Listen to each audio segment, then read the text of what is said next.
Hello, you wonderful people, and welcome to another episode of Crime Centric. This being a show where I talk about crime dramas that I watch. For today's episode, I'm going to talk about Season 1, Episode 7 of Only Murders in the Building. Another great episode. A lot of really interesting things went down in this episode, so let's break it down. First and foremost, I really like the structure of this episode. I think that's such a neat thematic thing to do, basically because Theo is deaf. Most of the episode, like 98% of the episode, is muffled, just like how his hearing is. Because I wonder, is that what it's like to be like, maybe I guess there's degrees of deafness, so I don't know if he's like fully deaf because everything's muffled, or is that just, because I guess that's just deaf in general, maybe. I don't know, I guess I've always just, I don't know. Maybe that's always just made me a misconception I've had about deafness. Maybe it isn't always even 100%. Either way, I thought that was neat how they crafted the episode like that. I love that there's only one clear audible line in the episode, and just kind of like last episode, like, oh, that'd be a neat final line of an episode, and this episode is just the one final line. I think that's so interesting, and how they built the entire episode around that. Like, it's not just Theo. Like, throughout the rest of the episode, even with things not directly associated with Theo, to keep that element of the episode going, they end up making it so there's no audible dialogue from anyone else. There's like little things here and there, like a psst, or like someone crying, like noises, but nothing like verbally audible. So I thought that just kind of a neat thing. I know one show off the top of my head that did that was Master of None. I want to say it was like season 1 or season 2.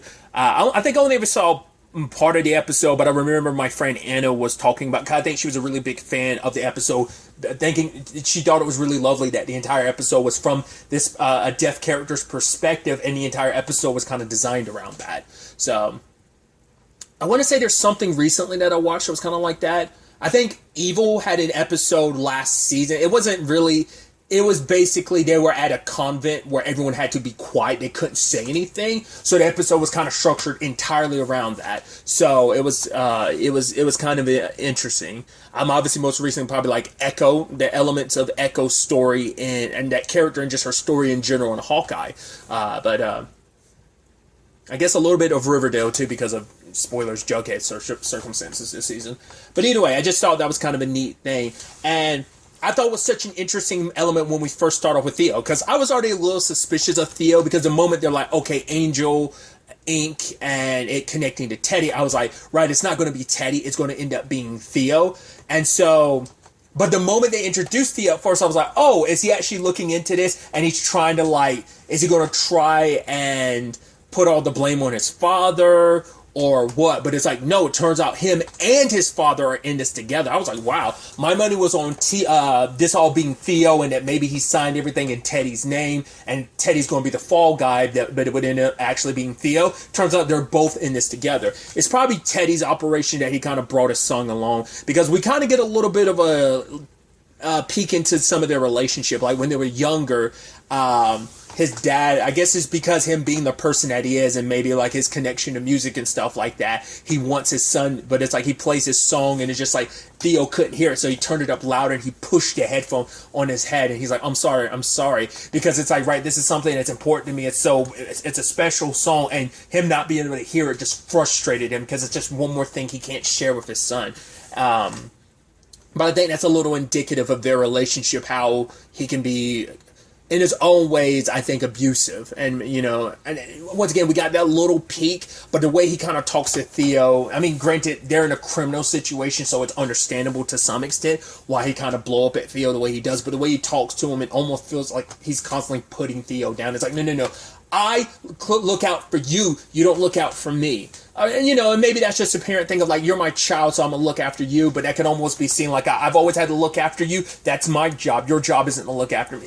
I think it could be seen either way. It could be coming from a demeaning way, or it could be coming from a caring perspective of like, no, I'm the parent, you're the child, let me look after you, you don't look after me, it's my responsibility. Or it's like, no, I'm the one in control here, don't try and act like you've got it all. Because he even says in a demeaning way, because he's like, you think you always know better until, you know, things kind of come crashing down, and I inevitably have to fix everything. So, But we really kind of get the ins and outs of, turns out that they're grave robbers.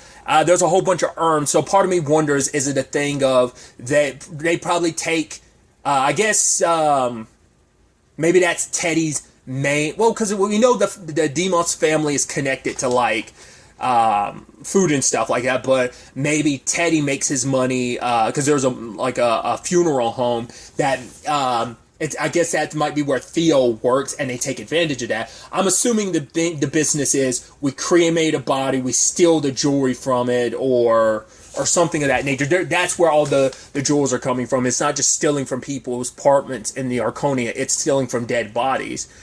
And so I was wondering how this all played out, and it's like, right. So I've thrown out many theories about how Zoe would have gotten in the middle of all of this, like what went wrong, and it turns out one of those theories was Zoe stole from the wrong person. She did. She stole from Teddy and Theo, and the problem is that if she got found with that ring, if the wrong person recognized that ring, it would have blown everything up, because then Zoe would have been like, okay, yes, I stole the ring, but I got it from this apartment. Then the question would have been like, well, why does Teddy and Theo have this ring? Because Zoe also messed up too, because she was very flaunting the ring. So while she was like signing to Theo while they were in the elevator, you notice immediately Teddy's like, oh, you know ASL? And she's like, she's like, oh yeah, like I have a deaf cousin, and she signs some more, and he goes, okay, and then he hits Theo because he immediately, it's a very distinct ring, he recognized it immediately. So because she felt, like, once again, it's like, why are you flaunting off the thing that you stole? To be fair, she knows Theo knew about it. She probably didn't think, like, his dad would recognize it. She didn't think much of it. She figured, because she saw Theo peeking through the wall, so she knew that he knew that he stole it, but she never heard anything, so she knows, like, oh, we're good, because she was like signing, or she was not signing, she was just saying like how she always thought Theo was kind of hot, and so he kind of had a thing for her, obviously.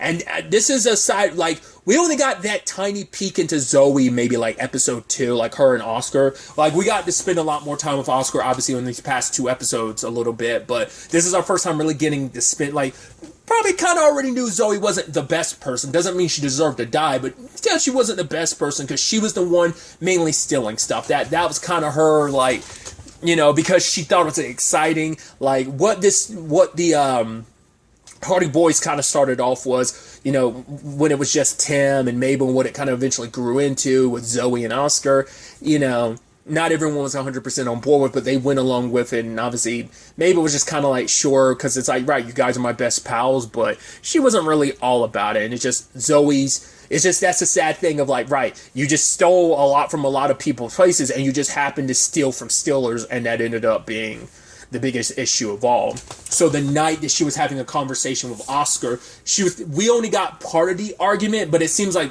they've been arguing for a while, like just their relationship was kind of like on the rocks for a while. But basically she's like, it feels like I'm dating to help, I'm done with this. So I don't, you know, I think it's Zoe's just the type of person who like, likes things fun and exciting, and maybe Oscar just got bored. It's just kind of like what he wanted out of a relationship isn't what she wanted. I think they were just at different places in their lives. Because we all already know, like, Oscar, I think Mabel liked Oscar for a while, and Oscar liked Mabel. Like, that had already been a little clearer earlier, not just in the past episodes, but even earlier, I think. But, Theo came over and tried to, like, you know, hey, are you okay? You shouldn't be with a guy, like, you know, if it doesn't make you happy and stuff. And he's like, are you guys good? Did you guys break up? And she's like, I never know until the next day. So it's like they had that type of relationship. Like, yeah, we fight and stuff, but I never know if we're still dating or whether we're done until the next day, when it's like, oh, no, we're good. And he needed the ring back, so she gave it to him. But he's like, all right, I'll give you a real one someday. And she kind of laughed in his face, which, like, no one likes being laughed. But he was almost like, wait, what? And she's like, oh, I'm sorry. Usually people don't take the ring when they're trying to lock someone down. But then it kind of turns into, the conversation gets ugly. Because sadly, Zoe wasn't it, like, proving her person, like, you know, probably didn't have the nicest personality to begin with, but she also wasn't in the best mood. Then she even said, like, right, I'm not the type of person you should be talking to right now, considering, like, where her and Oscar were, like, them just having a fight. Like, of course, like, it's like, I'm not in the best mood and probably not the best conversationalist. And I'm sure that played a big role in it. But then it kind of like, he was like, right, you're so busy living other people's life. That's why you like steal from us, because your life isn't what you want it to be. And so you're kind of living vicariously through all these other people's stuff that you're still kind of living their lives in that regard. And he's like, right, you need to figure out what you want from your own life. And obviously she was insulted by that. And she was like, you know what, fuck you, take your ring. I'm not the one who deserves pity in this situation. You do.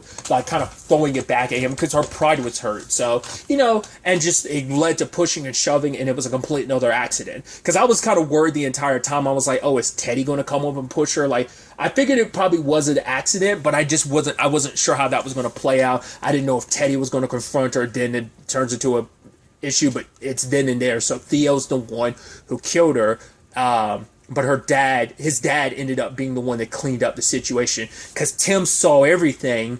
But the reason why, and I was wondering, like, okay, so why didn't Tim say anything? The reason Tim didn't say anything all those years ago was because he was threatened by Teddy. Teddy was like, right, if my son takes a fall for this, you won't just be the only one. Mabel will get caught in it up on this too, because Teddy couldn't remember her name, but Theo signed her name. So it's like, yeah. So it wasn't just self-preservation. Tim had his reasons for never ever speaking the truth about it. He never said it was Oscar, but he never he just said nothing.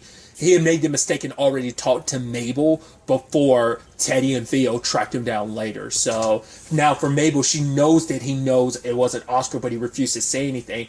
And that's also why he kept his distance too, because it was easier. Well, I'm sure it's a combination of she probably kept her distance with everything that went down. Her mom probably wanted her away from this building, but also he probably felt like, right, it's safer. Like, as long as I keep my distance and cut off all talk from her, but once again, it still could be that maybe that line from Mabel when they fought, and he's like, right, maybe we should completely ignore each other from now on. Maybe that's what sparked him to try and take Teddy down. Maybe that's what really finally set him off to be like, no, I'm gonna get justice for Zoe and Oscar with this, and by taking him down, he wants to get enough that so that's where all those jewels are from. I guess because I was thinking it was him working with involved in all of this, but he was obviously trying to take Angel, Teddy, and Theo down, and he needed something definitive, because nothing would necessarily tie them to Zoe, but at the very least, if they could get rid of Teddy and Theo, he can then go okay, now I can exonerate Oscar and tell the truth about what I saw. And sadly, he ended up dead. So they didn't touch on it in this episode, but Teddy's the one that typically ends up fixing things. So it could have been Theo who did it, but, Teddy could have fixed that situation too, just like he did the whole situation with Zoe. Sadly, he ends up catching Oliver and Mabel, because they were in the room where the bodies were being exhumed and stuff, and Theo was down there. And I love the whole thing. What was it? He's a gray something. I forgot what it was. And then Oliver's texting her back, did you just have a stroke? She in the moment she was starting to text back, I was like, grave robber, that's what you're trying to say. And that ends up being what she's trying to say. But sadly, Theo ended up getting them. And now him and Oliver, he ends up telling his dad, right, they saw everything. So now he's going to try and take care of it himself, most likely. But he's never intentionally killed him. Well, once again, we don't know. I don't know if it was him or Teddy who actually killed Tim. So we'll have to wait and see and find out about that. But at the same time, Charles is on his date. What's her name? It's Jen or Jan or something. I want to say is it Jan? It might be. I keep forgetting, but he's on his date, and I love them playing Scrabble. I believe it's Scrabble. I always confuse the games, but I want to say that's Scrabble. And they're just making all these words. She makes sexy, and he makes the word hard. And it's like, oh, and then she's like wet, and you're like, whoa. And he's like wood, and she's like yum, and then they do their thing. I'm like, this is the most interesting foreplay, and in an episode that's not designed without verbal audio. For them to kind of do that, I thought was kind of interesting. And once again, the final words of the episode being like, "We did it," is when they end up getting. It turns out Theo was. the password to Tim's phone, and that's the last word of the episode is Charles being like, "Yes, we did it, we got it, haha," and laughing, and that's where the episode ends. I thought that was so fascinating. Like I said, I really appreciate how they structured all of that for the episode. It is interesting that Theo is the only one who was really on top of this. Because when he originally brought it to his dad, once again, his dad was like, "Don't worry about it. I'll be the one to fix it." Because for him, it's like, Oliver's in my pocket. It's like, keep your friends close, keep your enemies closer. Because I was wondering, like, wow. So that's why he was doing all this. That's because he's like, right, it's a podcast that no one's really listening to, and he can keep them close and keep an eye on what they actually know. But he thought they were bumbling buffoons. It's like, there's no way they've actually stumbled upon anything. And they, interestingly enough, things worked out with the information, kind of them finding it, but also it stumbling in their lap, because even you have him saying, he's like, right, we're suspects, and turns, and there's a picture of him and Sting, and he's like, he's also a suspect too. It's like, right. Granted, they've moved on from Sting regardless, so he's no longer a suspect, but, you know. So,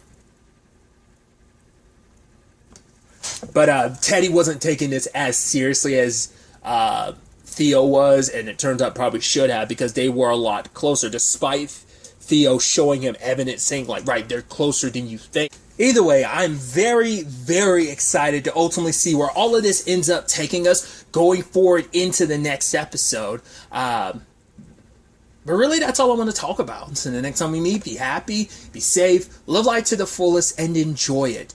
Good day and goodbye.